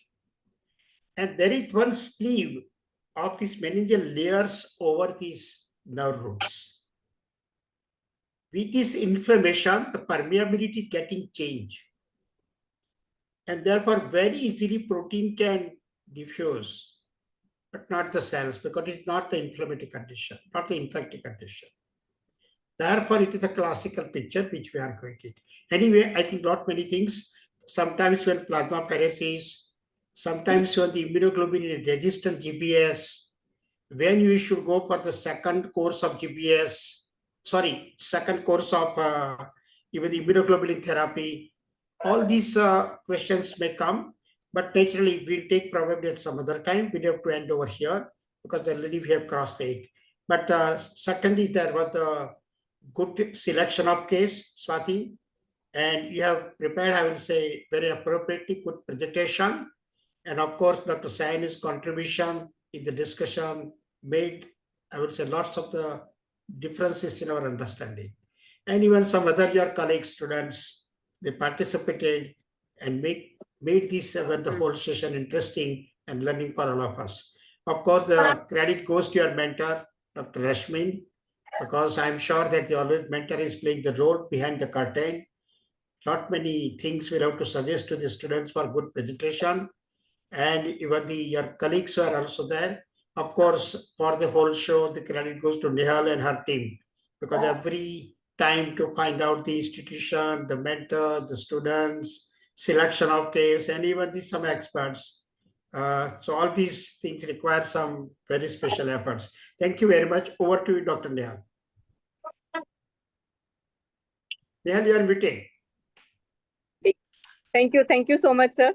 You are praising me, but it's a part of teacher's job, and we all learn it from you only, sir. So thank you so much. Thank you, Rashmin sir, for preparing Swati so well, and thank you, Swati, for presenting the case. Special thanks to Sayoni ma'am. Actually, once she agreed, and then whole program got cancelled for one case. Then again I approached her, and she agreed again. So thank you so much, Sayoni sir. I hope you enjoyed the Thank you. discussion. Yeah. Very nice. I'm happy to contribute in any way if I can more contribute also. And very well done, Swati, for the presentation. And as sir's involved all the residents, so we are more concerned about the approach. We are not about interested what the diagnosis turns out. So a proper skillful history and completing in the time and a focused examination. That is, the more you practice, the more you learn.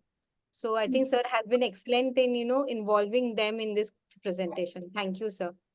Thank you. Thank you very much, all of you. And good night. Thank you. Thank you so much. Thank Thank you. you. Thank you. Thank you, sir. Thank you. Good night, all. Good night.